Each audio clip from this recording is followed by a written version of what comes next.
Hi, welcome to a bit of Christmas crafting with Kathy. Oh, got it. Cracking Matthew up before we even start. Okay, today's tutorial we're going to be working with a brayer, or even a couple of brayers, to show you some different techniques, different things that you can do with them, and different types of brayers. Starting off with the inks that we're going to be working with is mainly the Kaleidacolors, and I've chosen Blue Breeze, Riviera and Melon Melody today. Any of the colour schemes will work. This is just what I've chosen to work with today. And then we're also going to be using the Catherine Pooler Rocking Red for one of the projects. Now we do have two types of brayers. There's the Speedball soft brayer, so this one is slightly squishy, and this is the one that I use mostly for gloss card seams. And then we have a firmer brayer, which a hard rubber roller one, which is used for applying paints and inks to your gel plates. Also, generally your hard rubber brayers are used for working with lino prints and that sort of style of work. But we're going to start off with the soft brayer and just do some basic brayering on gloss card. And I'll start off with the Riviera ink pad for this. There's me thinking, is that what I was going to do? Yes, Riviera to start with. Okay, now you can, with the ink pads, actually close the inks together to do this. Or if your ink pad's quite new and juicy, you can actually use them apart. The different reasons you might do this, the width of the brayer, if the inks are apart, I'm actually covering more of the brayer's surface with them that way. If they're together, I'm only covering a smaller area on the brayer, which might mean that I don't get to the edges of my cardstock. Also, I find I'm fairly enthusiastic about my inking, so if I've got it out like this, I'm less likely to mush the colours in together. One thing I haven't done today, because I'm working on a cloth here that's not too slippery, when you're doing a lot of this work, if you put a little bit of grip mat underneath your ink pad, it'll stop it running away as you're inking up with the brayer. So I'm going to grab a bit of just standard glossy card. Now, Matthew, I'll get you to head back to the ink pad with the shot, because we're now going to ink up. So you ink up not by just rolling your brayer that way. You want to roll it continually round so that the ink goes all the way around the roller. So ink up nice and thoroughly. And our technique is just to almost swoop down, apply and swoop up. Kathy from Bellbird used to always describe it as being like an aeroplane landing. Different ones of us have different techniques. This is Kathy's much smoother style. I can tend to get a little bit more enthusiastic with it, but we'll start off with the smoother style. So if we start off the card slightly, so we swoop down and swoop up, we're less likely to get lines at the edge of the card. So I'm coming on right from the start of the card. If you start sort of here, you're going to get a line where you're starting. So just back and forward. Now, I'm going to turn it on a slight angle so the camera can see. As well as going back and forward, I also go a little bit across that way and a little bit across this way. And that's what helps to start these colours blending in together. Now that's pretty, but we're not there yet. We ink up again and we keep going until we've got this feeling quite, you can see how that's starting to slip. That's fantastic. That means those colours are really going to blend in together. So just back and forward until you've got to a point where you're happy. You can even go slightly on a diagonal just to get those colours mixing in together. Now, if you go for too long and the brayer starts to dry, it can actually start to lift a bit of ink back off your card. So once you've got it smoothed out, that's where you stop. Now, I've got one here's one I prepared earlier. Just to show, I did do one earlier with the harder brayer. Just to show that you do get a better effect with the soft brayer, but it's not impossible to do the technique with the hard brayer. You can just see that it's just a little bit patchier. So this is why I prefer to work with the soft one for this. But if you only have one brayer, use the one that you've got. So that's just some basic getting colour on. Now I'm going to clean the brayer, which we can do this just rolling out on our paper. I do like to get my damp sponge and just wipe it across, and then I usually grab my microfiber cloth that I have on my lap and give it a run over that. One thing that you can do though is, while it's still inky, to get rid of some of the excess ink, is to pop it onto another bit of cardstock and make yourself a second background while you're doing it. Now, this time I'm going to be going onto matte cardstock. Now, or am I? No, I want to do another glossy one. Do another glossy one first. Now, here's where I've used the Blue Breeze on the card. And you can see you get a beautiful blend. I've used the brayer first on one half and then on the other half. So instead of getting our blues in our blue ink pad, go from light to dark. So if I'd done that just as I did our first sample, it would go from light up this way through to dark there. But instead, I've turned the brayer around so that I get light in the middle and dark to the edges. Now, it takes beautifully on the normal gloss card. Here I've actually printed out our new Aussie Santa Sleigh stamp. We don't have this stamp in stock as yet. It should be coming in by mid to late November. But I have found that I don't get, I will still show you the technique on that card, but I don't get as good a, oh, you'll see it as I do it. Yeah, I don't get as good a coverage of ink on the card that's already been through the printer. But we'll have a go and see how we go. So picking up my soft brayer. Now I'm turning my ink pad around. I'm right-handed and I don't want to be trying to go over the top of this bit, which would mean I wouldn't get to the inks. So I'm going to ink up. Making sure I get all the way around. Now I'm going to put it onto the card, but only halfway on, so that we're getting that light colour in the centre. So again, lifting up so that we're in motion before we reach the card. Now let's ink up again and apply to the other side.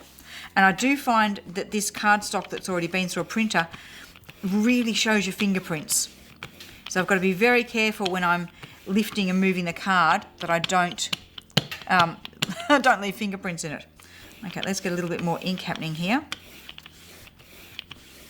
Start running it back and forward. And you can see it's just not taking quite as well as what it did on the untreated gloss card. But we're still getting a good effect. Like, it's still really nice. But it will be much better when I have the stamp and I can actually just do my colouring and then stamp my stamp onto it. But yeah, still pretty cool. Okay, so the next question is, can I brayer onto matte cardstock? You can see how easy it is to brayer onto the gloss. You just glide it back and forward. If you're having trouble, it usually means that your brayer's not inky enough. So go back and reload and come back with another layer of ink. Don't think that you're going to get good coverage just from one inking. But matte cardstock is different. Matte cardstock is going to grab and absorb our inks way too fast. So what can we do if we want to be able to brayer on matte? The way I get around that problem is I spritz it with a bit of water first. So I'm going to do this on the cotton blend cardstock, onto my rag on my lap. Okay, so this time we're going to use the Melon Melody. I want to create a background for another card that we're creating in our Christmas card making tutorials. So I need to make a backing card for that. So I've chosen Melon Melody so that we've got these lovely greeny, yellowy tones that'll go well with that. And again, I want to put my greeny colours more to the outside, so I'm going to do it in two halves. And I could spritz it with water, or I could spritz it with a metallic spray. So this is the Bisque Perfect Pearls, popped into a spray bottle. Give it a really good shake till there's no pearl in the base of it there.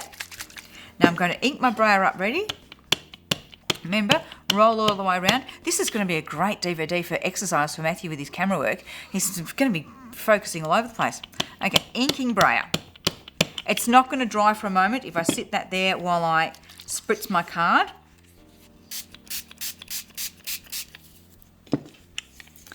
And on we go with our inks. And guess who's thinking, whoa, I should have changed my pad to a side that didn't have blue ink on it. Let's just, before we do the next layer, flip the pad over. Just going to get some of that colour off. Ink up again.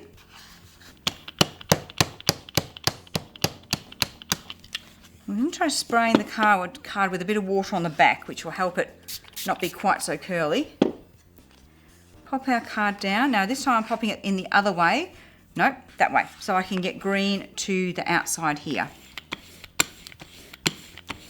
If I think it needs a little bit more movement, give it a spray with the metallic.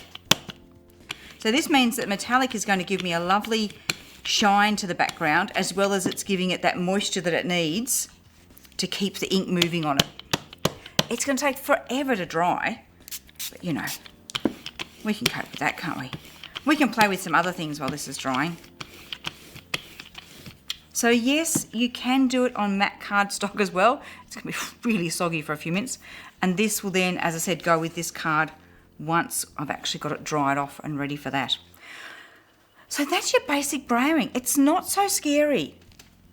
But as I said, the big thing is make sure you've got enough ink on the brayer. I think that's where most of us get stuck. If we're trying to either brayer on matte cardstock without wetting it first, so the inks just grab and don't move. And you'll find with gloss card, a lot of people use photo paper instead of gloss card. Now for some of those, it may work on some, but for a lot of them, if you think of photo paper, this is why it doesn't work with the glossy scenes that I do. It's designed for your inks to be dry by the time that card comes out of your printer. So it's quick drying for the inks. So if the inks dry too quick, they're not going to blend. So if you've got some photo paper that you want to use and you find that the inks are just grabbing and going blotchy and not blending, spritz it with a bit of water. See if that gives you that little bit of movement so you can actually, so don't not use the card, but just think of other ways that you can help those inks to move so that you actually get the blending that you want. Okay, so what else can we do? We can actually, working through my pile of ideas here, we can actually ink up an embossing folder. So I've got one here. Any embossing folder will work. This one's a Couture Creations called Christmas Vineyard. And we can ink either side of it. Did I get my brayer nice and clean? Let me just give that an extra clean before I change to a different colour and ink. So if we ink, let me show you samples that I've made. If we try inking it with an ink pad, well, particularly if we're doing the raised part, we're likely to get ink all into those little crevices. So if we ink it with a brayer, we can actually just get it on the top part of the design. So if I was to ink just the sticking up bit of the design, this is the result that I get. So it's actually inked the design and it's then pressed it into the card when I've run it through my embossing folder. If I want more of a coverage, we can ink the base layer and that's what it's pushed in, and so what's left raised is the basic white card. So we're going to do one like this to show you. Either's great, depends on what sort of background you're wanting to create with it. So this is where we're going to use our Rocking Red ink, and for something like this you could use either your hard or your soft brayer. It's not going to matter. In fact, I'm going to do it with the hard brayer because it probably will be even less likely to sink into the crevices that I don't want the ink to go into. So this is where I'm using the Rocking Red. This is also a dye inks.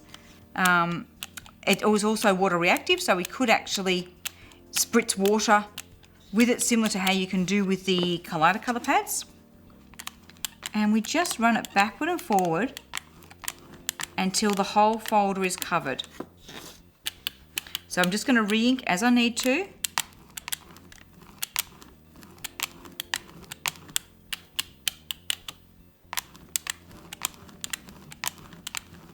Till I can see, there's a bit there that's not wanting to take the ink. So I'm just going to go over that in a different direction. Remember, your inks aren't going to dry quickly on the embossing folder, so you've got time to work it until you know you've got good coverage.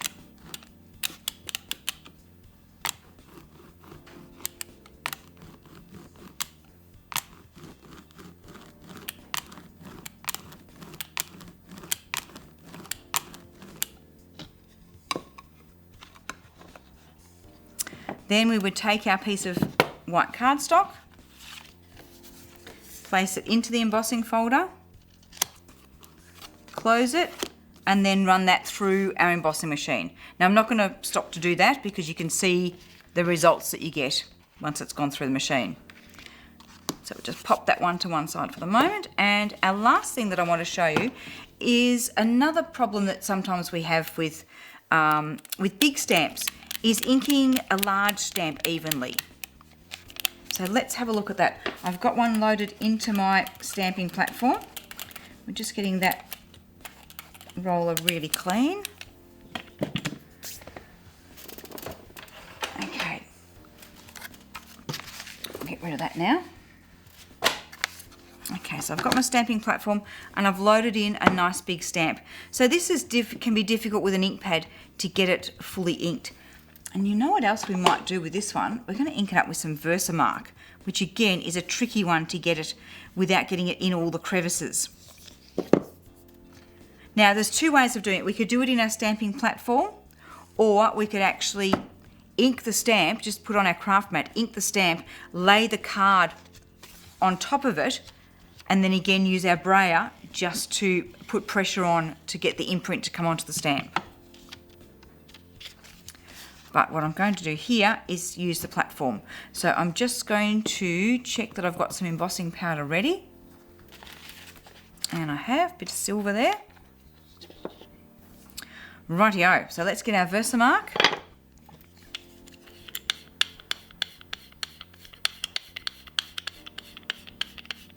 So again, not just inking a little bit, making sure I'm running it all the way around the brayer.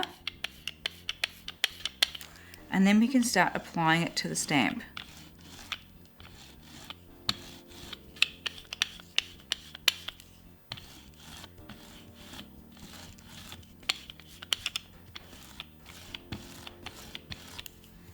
So I'm going in a few different directions just to make sure I've covered it all.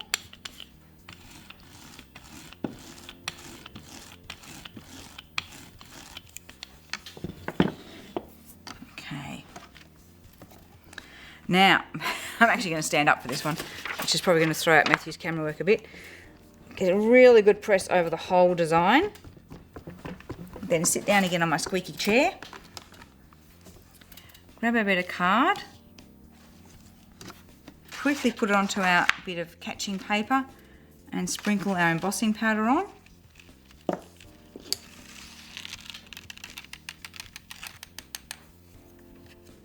And try and hang on to it somewhere where you haven't got design. That can be the trickiest bit. Where do you hang on to a card when you've covered it with a big stamp?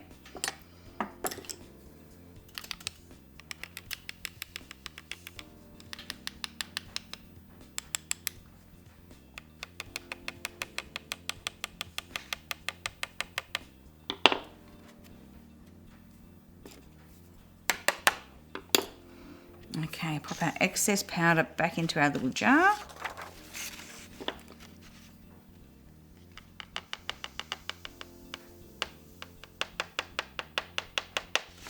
And do some heating. Oh, pop the lid back on the jar first so that we don't blow embossing powder everywhere. Clean that in a moment. Okay, let's get our heat gun warmed up a little bit.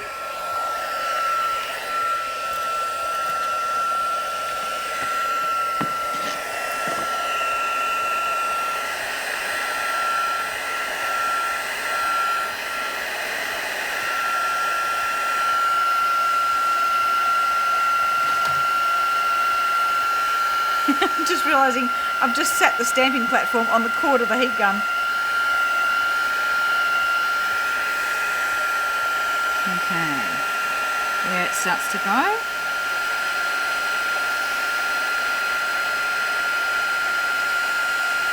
Now I've got a couple of patches where it hasn't taken quite as much as I would have liked, but overall it's a lot clearer than what I would have got if I'd just done it with the Versamark pad directly onto the stamp.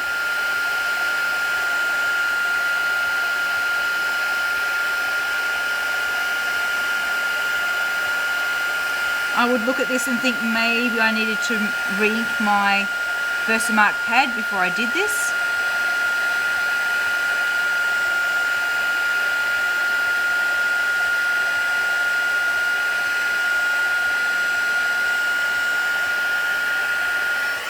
Okay, so now we're going to try and do another effect with this. Yep, so it just didn't get quite enough just in the centre there, but that's going to be okay because I'm going to get that stamp back again and do the effect without the platform. So this time we're just going to pop it on our mat there. give it a clean all that Versamark off it. And now we're going to ink it up with an ink pad.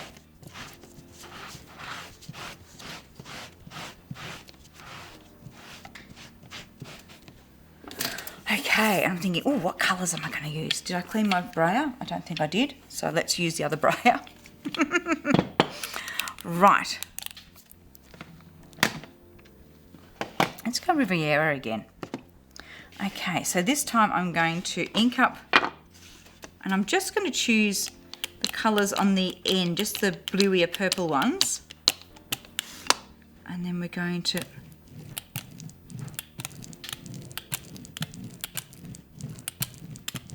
rub those over the stamp. I'm just checking that I'm getting right to the edge of the design there. And then we'll ink up again and come back. Come back the other way.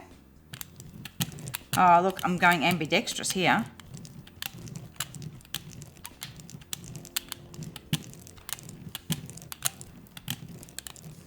Now, I'm using the Kaleidacolor inks, which do react with water.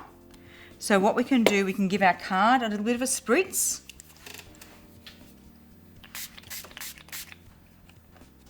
Get it a little bit mushy, don't drop it on the floor. And now I'm going to pop it on top of there. And I'm just going to get my other brayer and just smooth it on so that we make sure that we get good pressure over the whole lot. Sorry that I've just got my hand in the way there. And we should get something a little bit mushy.